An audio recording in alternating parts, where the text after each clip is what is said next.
Hello dears, അപ്പൊ +1 അലോട്ട്മെന്റിലോട്ടാണ് ഇനി പോകുന്നത്. സോ അതുകൊണ്ട് തന്നെ അതുമായി ബന്ധപ്പെട്ട് നിർബന്ധമായിട്ടും നിങ്ങളുടെ കയ്യിൽ ഉണ്ടായിരിക്കേണ്ട സർട്ടിഫിക്കറ്റുകളെ കുറിച്ചാണ് ഈ ഒരു വീഡിയോ. കാരണം പല സർട്ടിഫിക്കറ്റുകളും നിങ്ങൾ അത് പെട്ടെന്ന് വേണമെന്ന് പറഞ്ഞാൽ ലഭിക്കാവുന്നതല്ല. കാരണം അതിനകത്ത് വില്ലേജിൽ പോയി അല്ലെങ്കിൽ നിങ്ങൾ അതുമായി ബന്ധപ്പെട്ട സ്ഥലങ്ങളിൽ പോയി അതിന്റെ ആപ്ലിക്കേഷൻ കൊടുത്ത് അത് സമയമെടുക്കും.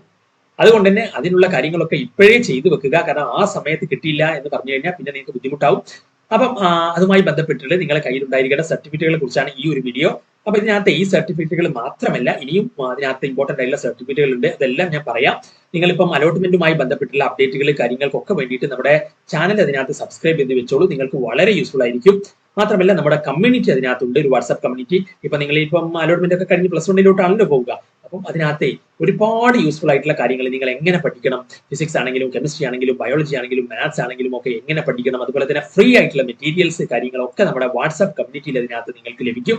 അപ്പൊ നിങ്ങൾ അതിന്റെ ലിങ്ക് ഞാൻ കമന്റ് ബോക്സിൽ വെക്കാം. അപ്പൊ ഫ്രീ ആയിട്ടുള്ള മെറ്റീരിയൽസിനൊക്കെ വേണ്ടി നിങ്ങൾ ജോയിൻ ആകാൻ മറക്കണ്ട. ഇനി അതിനകത്തെ മറ്റൊരു പ്രധാനപ്പെട്ട കാര്യം എന്ന് പറയുന്നത്, അപ്പൊ നമുക്ക് സർട്ടിഫിക്കറ്റ് കാര്യം. അപ്പൊ നിങ്ങൾ ഇതിനകത്തെ ചാനൽ സബ്സ്ക്രൈബ് ചെയ്ത് വെച്ചോളൂ. നിങ്ങൾക്ക് വളരെ യൂസ്ഫുൾ ആയിരിക്കും. അത് നിങ്ങൾക്ക് എക്സാമിന്റെ ഒരു സമയത്തൊക്കെ അതിന്റെ കാര്യം നിങ്ങൾക്ക് മനസ്സിലാവും. അപ്പൊ നിങ്ങൾ അത് മറക്കണ്ട. ഇനി ഇതിനകത്ത്, കാരണം കഴിഞ്ഞ വർഷമൊക്കെ ഒരുപാട് പേർക്ക് യൂസ്ഫുൾ ആയിരുന്നു. അതിനകത്ത് നിങ്ങൾക്ക് SSLCയുടെ സർട്ടിഫിക്കറ്റ് വേണം. അത് പക്ഷേ ഒറിജിനൽ നിങ്ങളുടെ കയ്യിൽ ഉണ്ടാവില്ല. അപ്പൊ നിങ്ങൾ എന്തുണ്ട്, പ്രൊഫഷണൽ ആയിട്ട് ഇപ്പം അതിനകത്ത് വന്ന റിസൾട്ട്, അതിന്റെ പ്രിന്റ് ഔട്ട് കാര്യങ്ങൾ നിങ്ങളുടെ കയ്യിൽ വേണം. ഇനി ഒറിജിനൽ വരുമ്പോൾ അത് നിങ്ങൾക്ക് അതിനകത്ത് വെക്കാം. ഇനി ട്രാൻസ്ഫർ സർട്ടിഫിക്കറ്റ്, TC വേണം. ഇപ്പൊ ലാസ്റ്റ് നിങ്ങൾ SSLC എഴുതിയ സ്കൂളിൽ പോയിട്ട് എന്ത് ചെയ്യാം, TC വാങ്ങിക്കുക. അപ്പൊ അതിന്റെ കൂടെ അവിടുന്ന് സ്വഭാവ സർട്ടിഫിക്കറ്റ്, കോൺടാക്ട് സർട്ടിഫിക്കറ്റും അവിടുന്ന് കിട്ടും. അപ്പം അതിനകത്ത് പിന്നെ ആധാർ കാർഡ് നിങ്ങൾ അപ്ഡേറ്റഡ് ആയിട്ടുണ്ടാവും. മിക്കവാറും പേര് ഇപ്പം അതിനകത്ത് അപ്ഡേറ്റഡ് ആയിട്ടുണ്ടാവും. കാരണം കുറച്ച് മുന്നേ അത് വന്നിരുന്നല്ലോ അപ്ഡേറ്റ് ചെയ്യണം എന്ന് പറഞ്ഞിട്ട്. അപ്പൊ അതില്ലെങ്കിൽ നിങ്ങൾ എന്ത് ചെയ്യുക, അപ്ഡേറ്റ് ചെയ്യുക. അതുപോലെ തന്നെ പാസ്പോർട്ട് സൈസ് ഫോട്ടോഗ്രാഫ് ഇനി അങ്ങോട്ട് നന്നായിട്ട് തന്നെ ആവശ്യം വരും. അപ്പൊ നിങ്ങൾ എടുക്കുമ്പോൾ നല്ലൊരു പാസ്പോർട്ട് സൈസ് ഫോട്ടോഗ്രാഫ് എന്ത് ചെയ്യുക, കുറച്ച് എണ്ണം എടുത്ത് വെക്കുക. കാരണം പിന്നീട് അതിനകത്ത് വീണ്ടും വീണ്ടും പോയി എടുക്കേണ്ടി വരില്ല അങ്ങനെ വെച്ച് കഴിഞ്ഞാൽ. പിന്നെ മറ്റ് ബോർഡുകൾ, ഇപ്പം സ്റ്റേറ്റ് CBSE അല്ലെങ്കിൽ ICSE ഒക്കെ ഉള്ളവർ അല്ലെങ്കിൽ മറ്റു ബോർഡുള്ളവർ എന്ത് ചെയ്യണം എന്നുള്ള കാര്യം പറയാം. ഒപ്പം തന്നെ ഇനിയും സർട്ടിഫിക്കറ്റുകൾ അതിനകത്തുണ്ട്, കമ്മ്യൂണിറ്റി അതുപോലെ തന്നെ മറ്റ് സർട്ടിഫിക്കറ്റ് ഒക്കെ, അതൊക്കെ ഞാൻ പറയാം. അതിന് മുന്നേ വളരെ പ്രധാനപ്പെട്ട ഒരു കാര്യം നിങ്ങൾ മനസ്സിലാക്കേണ്ടത്, SSLC പോലെയല്ല എന്ത് +1 എന്ന് പറയുന്നത്. കാരണം അവസാന നിമിഷം പഠിച്ചിട്ട് പോലും A+ നേടിയിട്ടുള്ളവരുണ്ടാകാം. മുൻ വർഷങ്ങളിലൊക്കെ വളരെ എളുപ്പമായിരുന്നു. പക്ഷെ ഇത്തവണ കുറച്ചുകൂടി അതിനകത്ത് ഡിഫിക്കൽട്ട് ആയി. എന്തായി, A+ പകുതിയായി കുറഞ്ഞില്ലേ? എന്നാൽ +1 നിങ്ങൾ വിചാരിക്കുക, പലർക്കും അബദ്ധം സംഭവിക്കാറുണ്ട്. SSLC പോലെയാണെന്ന് വിചാരിച്ചിട്ട് അങ്ങ് എന്ത് ചെയ്യും, പിന്നെ അവസാനം പഠിക്കാൻ നോക്കും, പക്ഷെ എത്തൂല. +1 വളരെ ബുദ്ധിമുട്ടാണ്. ആരെങ്കിലും +1 ഈ വീഡിയോ ഉള്ളവരുണ്ടെങ്കിൽ നിങ്ങൾ സീനിയേഴ്സ്, അപ്പൊ നിങ്ങളുടെ അതിനകത്ത് ജൂനിയേഴ്സിന് നിങ്ങൾ പറഞ്ഞു കൊടുക്കുക, SSLC പോലെയല്ല +1 അവസാനം പഠിച്ചാൽ ബുദ്ധിമുട്ടാണ്. SSLCയിലൊക്കെ ഫുൾ A+ ഉണ്ടായിരുന്നിട്ടും +1 ഒരു A+ പോലും കിട്ടാത്തവർ അതിനകത്ത് ഉണ്ട് എന്നുള്ളതാണ്. അപ്പൊ അതുകൊണ്ട് തന്നെ സയൻസ് സ്ട്രീമുകളിലൊക്കെ A+ നിങ്ങൾ അതിനകത്ത് നേടണമെങ്കിൽ നിങ്ങൾ കാര്യങ്ങൾ മനസ്സിലാക്കി പഠിക്കണം. പ്രത്യേകിച്ച് മലയാളം മീഡിയത്തിലുള്ളവരൊക്കെയാണ് ഈ ഒരു കാര്യത്തിൽ വളരെ അതിനകത്ത് ബുദ്ധിമുട്ട് അനുഭവിക്കുന്നത്. കാരണം ഫിസിക്സ് ആണെങ്കിലും കെമിസ്ട്രി ആണെങ്കിലും മാത്സ് ആണെങ്കിലും ബയോളജി ആണെങ്കിലും ഒക്കെ ഒരുപാട് കോൺസെപ്റ്റ് കാര്യങ്ങൾ ഒരുപാട് പഠിക്കാനുണ്ട്. കംപ്ലീറ്റ് ഡിഫറെന്റ് ആണ്. അതിന്റെ ആ ഒരു ഡിഫിക്കൽട്ടി ലെവൽ വളരെ കൂടുതലാണ് എന്ന് മനസ്സിലാക്കുക. എന്ന് പറഞ്ഞാൽ ഞാൻ നിങ്ങളെ പേടിപ്പിക്കാൻ പറയുന്നതല്ല. എന്താ പറയുക, നിങ്ങൾ ഇപ്പൊ ആവറേജ് ആയിട്ടുള്ള ഒരു സ്റ്റുഡന്റ് ആണ്.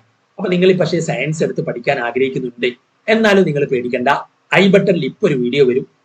വളരെ കുറഞ്ഞ മാർക്കുള്ളവർ പോലും അതിനകത്ത് നന്നായിട്ട് തന്നെ നല്ല മാർക്ക് +2 +1 +2 സ്കോർ ചെയ്ത കാര്യങ്ങൾ ഞാൻ ഈ വീഡിയോയിൽ പറയുന്നുണ്ട്. ബട്ടണിൽ ആ വീഡിയോയിൽ പോയിട്ട് നിങ്ങൾ കണ്ടോളൂ. നിങ്ങളിപ്പം സയൻസ് എടുത്താൽ എന്നെ കൊണ്ട് താങ്ങുമോ, എന്നെ കൊണ്ട് പറ്റുമോ എന്ന് ആലോചിക്കുന്നവരാണെങ്കിൽ, സയൻസ് എടുക്കാൻ ആഗ്രഹമുണ്ടോ, നിങ്ങൾ ഈ വീഡിയോ ബട്ടണിൽ കാണുന്ന ആ വീഡിയോ കണ്ടോളൂ. ഞാൻ ആ വീഡിയോയുടെ ലിങ്ക് കമന്റ് ബോക്സിലും വെക്കാം.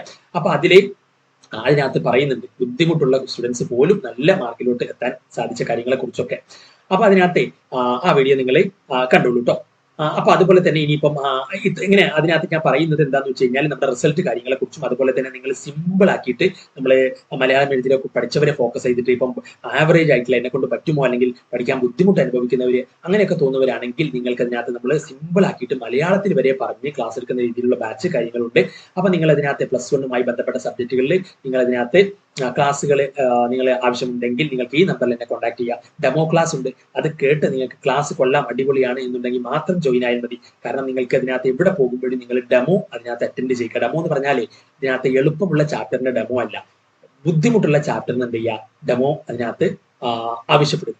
അപ്പം നിങ്ങൾക്ക് അതിനകത്ത് അത് മനസ്സിലാകുന്നുണ്ടെങ്കിൽ ഓക്കെ എന്ന് പറയാം. അപ്പൊ അതിനകത്ത് കാരണം SLC പോലെയല്ല, എളുപ്പത്തിൽ അങ്ങ് മനസ്സിലാക്കാൻ പാടാണ്. അപ്പൊ അതുകൊണ്ട് തന്നെ നമ്മളോട് ഏത് ചാപ്റ്ററിൽ നിങ്ങൾ ഡെമോ വേണമെന്ന് പറഞ്ഞാലും നമ്മൾ അതങ്ങ് വെച്ച് തരും. അങ്ങനെ നിങ്ങൾക്ക് മനസ്സിലായി ക്ലാസ് കൊള്ളാം അടിപൊളിയാണ് എന്നുണ്ടെങ്കിൽ മാത്രം ജോയിൻ ആയാൽ മതി. നമ്പർ ഇതാണ്. അത് ക്ലാസ്സുമായി ബന്ധപ്പെട്ട കാര്യങ്ങൾ അറിയാൻ 77 36 70 70 45. അപ്പം അത് മാത്രമല്ല, മറ്റൊരു കാര്യം എന്ന് പറയുന്നത്, ഒരുപാട് പേരിപ്പം അതിനകത്ത് ഫിനാൻഷ്യലി സാമ്പത്തികമായിട്ട് ബുദ്ധിമുട്ട് അനുഭവിക്കുന്നവരുണ്ടാകും. സാമ്പത്തികപരമായിട്ട് പൈസ അധികം ട്യൂഷനോ അല്ലെങ്കിൽ മറ്റ് എന്താ പറയുക ക്ലാസ്സുകൾക്ക് പോകാൻ കഴിയാത്തവർക്ക്, അവർക്ക് പോലും അഫോർഡബിൾ ആവുന്ന രീതിയിൽ വളരെ കുറഞ്ഞ ഫീസിലാണ് അതിനകത്ത് നമ്മുടെ ക്ലാസ് കാര്യങ്ങൾ. അപ്പൊ അതും നിങ്ങൾക്ക് സാമ്പത്തികമായി ബുദ്ധിമുട്ടുള്ളവർക്കൊക്കെ അതിനകത്ത് ഹെൽപ്ഫുൾ ആവും. അപ്പൊ നിങ്ങളുടെ ഫ്രണ്ട്സുകളോടൊക്കെ ഷെയർ ചെയ്യുക. ഓക്കെ, അപ്പൊ ഇനി വേണ്ട സർട്ടിഫിക്കറ്റുകൾ, അപ്പൊ എന്റെ നമ്പർ കാര്യങ്ങൾ ഞാൻ അവിടെ പറഞ്ഞിട്ടുണ്ട്. 77 36 70 70 45. ഇനി അതിനകത്ത് നിങ്ങളിപ്പം നിങ്ങളുടെ കാസ്റ്റ് സർട്ടിഫിക്കറ്റ്, നിങ്ങളിപ്പോൾ റിസർവേഷൻ അതിനകത്ത് ഇപ്പം SC കാറ്റഗറി അല്ലെങ്കിൽ ST കാറ്റഗറി അല്ലെങ്കിൽ ഈഴവ, മുസ്ലിം അല്ലെങ്കിൽ മറ്റ് മൈനോറിറ്റി കമ്മ്യൂണിറ്റീസ് അല്ലെങ്കിൽ OEC അല്ലെങ്കിൽ OBC കമ്മ്യൂണിറ്റീസ് അല്ലെങ്കിൽ മറ്റ് കമ്മ്യൂണിറ്റീസ് ഒക്കെ അതിന്റെ സർട്ടിഫിക്കറ്റുകൾ നിങ്ങൾ അതിനകത്ത് വേണം. എന്നാലേ റിസർവേഷൻ വൈസ് നിങ്ങൾക്ക് കിട്ടുള്ളൂ. അപ്പൊ അതുകൊണ്ട് തന്നെ നിങ്ങൾ അത് എന്ത് ചെയ്യുക, വില്ലേജിലോ ബന്ധപ്പെട്ട സ്ഥലങ്ങളിൽ പോയിട്ട് അതിന്റെ കാസ്റ്റ് അല്ലെങ്കിൽ കമ്മ്യൂണിറ്റി സർട്ടിഫിക്കറ്റ് നിങ്ങൾ നേരത്തെ ഉണ്ടാക്കി വെച്ചിരിക്കണം. ഒപ്പം തന്നെ ഇൻകം സർട്ടിഫിക്കറ്റ് അതിനകത്ത് വേണ്ടി വരും. അപ്പൊ നിങ്ങൾ വില്ലേജിലോ ബന്ധപ്പെട്ട സ്ഥലങ്ങളിൽ പോയിട്ട് നിങ്ങളുടെ ഇൻകം സർട്ടിഫിക്കറ്റ്, അതുപോലെ തന്നെ അതിൽ NLC നോൺ ക്രിമിനൽ കാറ്റഗറിയിലാണ് നിങ്ങൾ വരുന്നത് എന്നുള്ള നിങ്ങളുടെ ഇൻകം അനുസരിച്ച് അത് അവിടെ നിന്ന് തരും അവർ. അപ്പൊ അവരോട് പറയുക നോൺ ക്രിമിനൽ സർട്ടിഫിക്കറ്റ് കൂടി നിങ്ങൾ എന്ത് ചെയ്യണം, അവിടെ നിന്ന് വാങ്ങി വെക്കണം. അത് നിങ്ങൾ വില്ലേജിലെ അതുമായി ബന്ധപ്പെട്ട സ്ഥലങ്ങളാണ് പോകുന്നത്. അതുപോലെ തന്നെ EWS കാറ്റഗറി ആണ്, ഇത് എല്ലാവർക്കും ഉള്ളതല്ല. ഇത് EWS എന്ന് പറയുന്ന എക്കണോമിക്കലി വീക്കർ സെക്ഷൻ എന്ന് പറയുന്ന കാറ്റഗറിയിൽ വരുന്ന സ്റ്റുഡൻസിനുള്ളതാണ്. അപ്പൊ അത് എല്ലാവർക്കും ഉള്ളതല്ല, നോക്കി വെക്കുക. ഇനി അപ്പൊ ഈ സർട്ടിഫിക്കറ്റ് ഒക്കെ നിങ്ങൾ എന്ത് ചെയ്യുക, നേരത്തെ അപേക്ഷിക്കുക. ഇത് നിങ്ങളുടെ കയ്യിലുണ്ടോ എന്ന് നോക്കുക.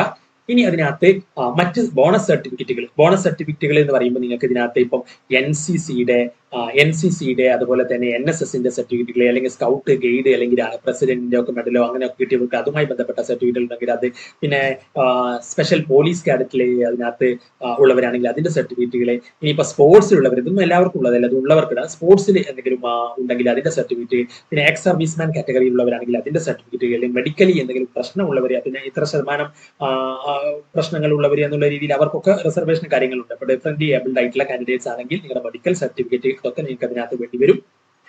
അപ്പം ഇതൊക്കെയാണ് അതിനകത്ത് പ്രധാനപ്പെട്ടുള്ള കാര്യങ്ങൾ എന്ന് പറയുന്നത്. അതുപോലെ തന്നെ നിങ്ങൾ ഇപ്പം CBSE, ICSE അല്ലെങ്കിൽ മറ്റ് ബോർഡുകൾ അല്ലെങ്കിൽ മറ്റ് സ്റ്റേറ്റുകളിലൊക്കെ പഠിച്ചവരാണെങ്കിൽ നിങ്ങൾക്ക് അതിനകത്ത് മൈഗ്രേഷൻ സർട്ടിഫിക്കറ്റ് അല്ലെങ്കിൽ ഇക്വാലൻസി സർട്ടിഫിക്കറ്റ്, മൈഗ്രേഷനും അതുപോലെ തന്നെ ഇക്വാലൻസി അത് അതിനകത്ത് വേണ്ടി വരും. അപ്പൊ അതുമായി ബന്ധപ്പെട്ട കാര്യങ്ങൾ നിങ്ങൾ പഠിച്ച സ്ഥാപനവുമായി ബന്ധപ്പെട്ട കാര്യങ്ങൾ ചെയ്യുക.